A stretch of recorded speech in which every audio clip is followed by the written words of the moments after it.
నమస్కారం అందరికీ. తెలుగు కథామృతం బై లక్ష్మికి స్వాగతం. ఈరోజు బారిస్టర్ పర్వతేశం 4వ భాగం స్టోరీ ఇలా స్టార్ట్ అవుతుంది. ఊళ్ళో వ్యవహారాలు ఎక్కువ కావడంతో స్కూల్లో చదువు వెనుకబడ్డది. మా ఉపాధ్యాయులకు నా మీద పూర్వం ఉండే అభిప్రాయం లేదు. ఆ సదభిప్రాయం వల్ల నన్ను 5వ ఫారంలోనే ఉంచేశారు. ఏ క్లాసు కూడా నేను 2 సంవత్సరాలు ఎప్పుడు చదవలేదు. నాకు ఇదే మొదటిసారి. నాకెంతో సిగ్గుగాను భయంగాను ఉన్నది. మా నాన్న ఈ శుభ వర్తమానం విని నన్ను నానా చివాట్లు వేసి చదువు వద్దు, సంధ్య వద్దు, 4 ఏళ్ళు నర్సాపురంలో చదువు వెలిగించింది చాలు, నువ్వు చేసిన నిర్వాకం చాలు, ఇంటి దగ్గరుండి వ్యవసాయం చూసుకుంటే నాకు తోడుగా ఉంటుంది, భూములు అక్కడికి వస్తాయన్నారు. ఆ పైన 4 సంస్కృత ముక్కలు నాకు వచ్చినవి నేను చెప్తాను, ఎందుకైనా పనికొస్తాయి, అంచేత నర్సాపురం వెళ్ళి నీ పెట్టబెడ తెచ్చుకో అన్నారు. నేను ఎలాగైనా 7 కష్టపడి మెట్రికులేషన్ కూడా అయిందనిపించుకొని మానేస్తాను అని చెప్పాను. ఇంకా జాగ్రత్తగా ఉంటాను అన్నాను అని అనేక విధాల బ్రతిమాలను. మా అమ్మ కూడా నా పక్షం వహించి, ఏదో వెర్రివాడు సహవాసాల వల్ల ఇలా అయ్యాడు, కానీ వాడికేం తెలివితేటలు లేవా, అక్షరం ముక్క రానివాడా, ఇక్కడ కూర్చొని చేసే నిర్వాకాలు ఏముంది, వాడు అన్నట్లు ఆ మెట్రిక్ క్లాస్ ఏదో అయ్యేదాకా చదువుకోనివ్వండి, ఆ తర్వాత సంగతి ఆలోచిద్దాం అంటూ నెమ్మదిగా మా నాన్నకు నచ్చచెప్పింది. ఆయన ఏమీ అనలేక మౌనంగా కూర్చున్నారు. మా అమ్మ నన్ను వెళ్ళమని సాంగ్య చేసింది. నేను ఇదే సందనుకొని ఒకే జాములో ఆ ఊళ్ళో నుంచి నర్సాపురానికి పరిగెత్తాను. వచ్చానే కానీ స్కూల్లోకి వెళ్ళడానికి, మళ్ళీ అదే క్లాసులో కూర్చోడానికి నాకెంతో సిగ్గు వేసింది. అయితే నిరుడు నాతో చదివిన మరికొందరు విద్యార్థులు ఈ ఏడు కూడా ఉన్నారు. కొంతమంది ఉన్న వల్ల నాకు ధైర్యం. మేస్టర్ గారు నన్నట్టు మందలించకుండా, ఏమ్రా పర్వతీశం, ఈ ఏడైనా బుద్ధి తెచ్చుకొని ఊళ్ళో వ్యవహారాలు స్వస్తి చెప్పు, శ్రద్ధగా చదువుకుంటావా, నువ్వు లేనంత మాత్రాన అక్కడ సభలు కార్యక్రమాలు ఆగిపోవురా, అవి ప్రతినిత్యం ఎవరున్నా లేకపోయినా జరుగుతూనే ఉంటాయి, దానివల్ల మీకు ఏమీ లాభం ఉండదు, ఇక్కడ చదువు సన్నగిలుతుందన్న సంగతి నువ్వు తెలుసుకున్నావు కదా, ఉపన్యాసాలు హరికథలు కావురా బాబు, పైకి రావాల్సిన వాడవు, తెలివైన వాడవు, ఇక ముందైనా జాగ్రత్తగా నీ పన్ను చూసుకో అని హితబోధ చేశారు. నేను బ్రతుకు జీవుడా అనుకొని చిత్తమండి అని నమస్కారం చేశాను. నేను మళ్ళీ బడికి రావడం ఇంటి దగ్గరున్న మా నాన్నకు ఎంత మాత్రమూ ఇష్టం లేదు. మా అమ్మ మాట కాదనలేక, నన్ను తిట్టలేక కొట్టలేక ఇప్పటికి ఊరుకున్నారు. అస్తమానం నన్ను గురించి, నా భవిష్యత్తు గురించి ఆలోచిస్తున్నారు కాబోలు. ఆలోచించగా ఎలాగైతేని ఓడిగేలాగూ అయ్యింది కనుక పెళ్ళి కూడా చేస్తే నాకు ఉత్సాహంగానూ ఉంటుంది. ఆ పైన నాకు బాధ్యత గుర్తుంచుకొని జాగ్రత్తగా చదువుకుంటాననుకున్నాడేమో, లేకపోతే చదువు మానేసి ఇంటి దగ్గరే ఉంటాననుకున్నాడేమో, నేను నిర్ణయించుకుంటాననుకున్నాడేమో. ఈ సంగతి 2-3 చెవున పడేసి ఉంటాడు. ఇక్కడ నుంచి ఆయన ప్రయత్నమేమీ లేకుండానే సంబంధాలు రాసాగినవి. మంచి రోజులు అనుకున్నప్పుడల్లా ఎవరో పెళ్లివారొచ్చారని, ఇంటికో మాట రమ్మని మా నాన్న కబురు చేయడము, నేను వెళ్ళడము, వారు నన్ను చూడడము, వారు మాట్లాడడము జరుగుతుండేవి. తర్వాత జరిగిందేమిటో నాకు తెలియదు కానీ ఏదో సంబంధం మా నాన్న నిశ్చయం చేశారు. పెళ్ళికొడుకు పెళ్లివారికి నచ్చిన మాట నిశ్చయమే. ఎందుకు నచ్చాడు? పండులాంటి కుర్రవాడు, ఆస్తిపరుడు, ఆ ఆస్తిని పంచుకోవడానికి మరెవ్వరూ లేనివాడు, పైన 5వ ఫారం చదువుకున్నవాడు, బుద్ధిమంతుడు, తెలివైనవాడు. నేను నచ్చకపోవడం అంటూ ఉండదని నాకు తెలుసు. అవతల పిల్ల బాగా లేగకపోవడమో, లేదా కట్నకానుకలు ఇవ్వకపోవడమో, కట్నకానుక దగ్గర పట్టింపో ఏమైనైతేనేమి, నెలకు 5-6 సార్లు ఎవరో వచ్చి తిరుగుతుండడము కొన్ని మాసాల పాటు జరిగింది. ఇది బాగుంది కదా అనుకొని ఎలాగైతేనేమి మానిపించాలనుకున్నాను. నేను పెళ్లి చేసుకోను, తప్పనిసరి అయితే ఆ పిల్ల నాకు కూడా నచ్చాలని, అందుకని పెళ్లి కూతురు నేను కూడా చూస్తే కానీ వీలు లేదని పట్టుబట్టాను. మా అమ్మ కూడా ఇదే మాట బాగుందన్నది. ఆఖరికి ఎలాగైతేనేమి మా జిల్లాలో అదేదో పల్లెటూరు నుంచి ఒక పెళ్లివారు వచ్చారు. మా నాన్న కూడా వాకప్ చేయగా వారి సంగతి సందర్భాలు నచ్చినాయి. కట్నకానుకలు బాగానే ముట్ట చెప్తామన్నారట. జాతకాలు కూడా అనుకూలంగా ఉన్నమాట.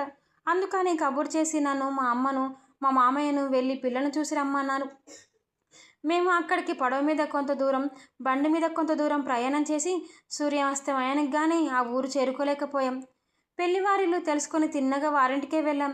మేము వస్తున్నామని వారికి ముందే కబురందుందో ఏమో, అందినా వచ్చిన వాళ్ళం ఎక్కడికి పోతామని నిర్లక్ష్యంతోనో పెళ్లి కూతురు తండ్రి ఏదో కోర్టు వ్యవహారం మీద ఏలూరు ఎక్కడికో వెళ్ళినట్టు తెలిసింది. ఇది ఇలా జరగడం మా అమ్మకు అపశకనంగా తోచింది. మమ్మల్ని ఇంట్లో కూర్చోబెట్టి మా మామయ్య ఒక మాట వీధిలోకి వెళ్ళి నలుగురిని వాకప్ చేసుకొని వచ్చాడు. పిల్ల తల్లి ఇంటి ఎదురుకుండా ఉన్న పిల్ల మేనమామను, పిల్ల మేనత్తని అందరినీ మమ్మల్ని గౌరవంగా కూర్చోబెట్టి పిల్ల తండ్రి కొంచెం ఆలస్యమైన రాత్రికి తప్పక వస్తాడని, ఈలోగా మేము పిల్లని చూడడానికి మాకేం అభ్యంతరం లేదన్నారు. వాళ్ళు అలా నచ్చచెప్పి ఒక పావుగంటలో పిల్లని తీసుకొని వాకిట్లో కూర్చోబెట్టారు. పిల్లను చూసేసరికి మాకు నవనాడులు కుంగిపోయాయి. పిల్ల సన్నగా రివటలాగా పొడుగ్గా ఉన్నది. మంచి నిగారింపుతో కూడుకున్న నలుపు, చింతాకు కులుకుల కంటే చూపు వాసి, చిన్నవిగా ఉన్న కన్నులు, ఆ పక్కను చెవులకు నందుకోవాల్సిన నేత్రద్వయం లేకపోయినా ముఖం చిన్నబోకుండా సువిశాలమైన నోరు, అందులో సగభాగం మాత్రమే ఉన్న నాసికపుటాలు, శరీరఛాయతో తులతూగే నల్లని పరికిని కోటు ఇంతవరకు చూసేవారికి సర్వసేన మూర్ఛపోయినట్టుగా ఆ పిల్ల మేనమామ ఒక హార్మోనియం తీసుకొచ్చి ఆ పిల్లను ముందుంచి పాడమని హెచ్చరించాడు. ఆ పిల్ల చాలా ధైర్యంగా నుదురు బెదురు లేకుండా కంగుమని కంఠమెత్తి విరహముపై జాలారా అని జావలి అందుకోగా బాబోయ్ అంత మునుకున్నంత దురికమొచ్చిన గబుక్కన చేత్తో నోరు మూసుకున్నాం. మామయ్య కొయ్యబారిపోయాడు. మా అమ్మ మాట చెప్పనక్కర్లేదు. 2 నిమిషాల ఒక యుగంలా అనిపించింది. ఆ భారంతో మూతతో గడిచిన తర్వాత మా అమ్మ, ఎప్పుడు మాట్లాడిన మనిషి కూడా, బాగుంది బాబు, ఇంకా అమ్మాయిని శ్రమ పెట్టకండి. నాకు సంగీతాలు సాహిత్యాలు ఏమన్నా తెలిసినా గనుక నాయన ఇక వెళ్దామా అంది చటుక్కున. ఆ పిల్ల మేనమామ, ఇప్పుడు వెళ్ళడమేమిటి బావగారు రాత్రికి వస్తారు, చూసి వెళ్దురు గాని, ఈలోపు మీరు భోంచేసి విశ్రమిద్దురు గాని, పొద్దుననగా ఎప్పుడో భోంచేశారు, లేవండి అన్నారు. మా మామయ్య, బావగారు కతుకుతే అతకదన్న సంగతి మర్చిపోయారేమిటి అన్నాడు నవ్వుతూ. మర్చిపోలేదండి, అందుకనే తమకు మా ఇంట్లో ఏర్పాటు చేసామనుకున్నారా? దయచేయండి, లేవండి, ఇంకా ఆలస్యం చేయకండి. ఆ ఎదురుకుండా ఉన్న వారింట్లో తీసుకువెళ్ళి ప్రక్షాళనకు నీళ్లు వగేరా అందించాడు. మేము కాళ్ళు కడుక్కునేలోపే వడ్డనైందని పిలిపొచ్చింది. మేము మా పక్తి ఇంటి యజమాని కూర్చున్నాము. పక్తికి ఇంటి యజమాని మేము కూర్చున్నాము. అయినా భోజనం చేయలేదు. విస్తరలో చేయి పెడుదాం కదా, అన్నం కూరలు చల్లారిపోయి ఉన్నాయి. మేము ఒకరి ముఖాలు ఒకరు చూసుకున్నాం. ఆ సంగతి గ్రహించి ఇంటి యజమాని కోపంగా బారకే చూసి, మా ఇంట్లో వంట వార్పు చాలా పెందలాడే అవుతుందండి, అందుచేత పదార్థాలు చల్లగా ఉన్నాయి కాబోలు, మీరేమనుకోకండి అన్నాడు. మా మామయ్య విస్తరలో వడ్డించిన పనసకాయ కూర, అరటికాయ కూర, అల్లం పచ్చడి వగైరాలు చవి చూసి తల వంచుకొని కిక్కు మనకుండా భోజనం అయిపోయిందనిపించాడు. సగం భోజనం అయ్యేసరికి లోపల నుంచి ఒక ముసలామె, ఏమే, వాళ్లకు పాపం 2 అరసె ముక్కలు వడ్డించకపోయావటే, అన్నీ ఇలాంటి పనులు చేస్తావు, పెళ్లి చూపులకు వచ్చిన వాళ్లకు తీపి తినిపించవద్దా అని కోడల్ని హెచ్చరించడం మాకు వినపడ్డది.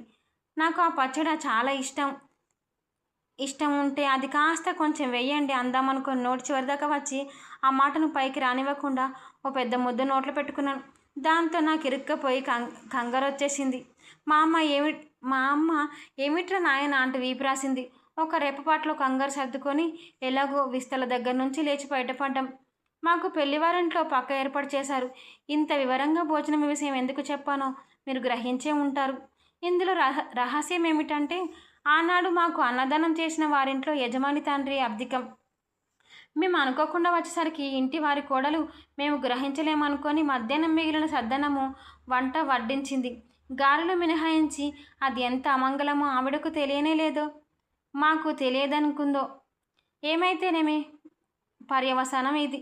రాత్రి ఎంత గడిచినా పెళ్లి కూతురు తండ్రి రానేలేదు. తెల్లవారుజామున లేచి మా ఇంటికి ప్రయాణమయ్యాం. వారేమీ అనలేకపోయారు. మధ్యాహ్నం సుమారు 2 జాములు మొగల్తూరుకు చేరుకున్నాం. దారి పొడున ఈ సంఘటన తలుచుకొని విరగబడి నవ్వుకున్నాం. మా నాన్న జరిగిందంతా విని ఉగ్రుడై వారిని శపించడానికి ఆ ఊళ్ళు వెళ్ళడానికి ప్రయాణం అవుతుంటే బలవంతాన మేము ఆపుచేశాం. ఇక నా పెళ్ళి వారెప్పుడు మాకు ఉత్తరం అన్న వ్రాయలేదు. నేను మా నాన్నతో మా అమ్మ మామయ్యలంట చూసుకొని నేను ఇంకో 4 ఏళ్ల దాకా పెళ్లి చేసుకోను, మీరేమనుకున్నా సరే, ఆ ప్రయత్నం మీరు విరమించుకోవాల్సిందే, చాలా కష్టంగా ఉంటుందని అన్నాను ధైర్యంగా. మా నాన్న కూడా అదే మంచిదనుకున్నాడేమో, మాట్లాడకుండా ఉన్నాడు. మర్నాడు నేను నర్సాపురం వెళ్ళాను. ఈ స్టోరీ మీకు నచ్చినట్లయితే లైక్ చేయండి, షేర్ చేయండి. మరిన్ని కథల కోసం మా ఛానల్ని సబ్స్క్రైబ్ చేసుకోండి.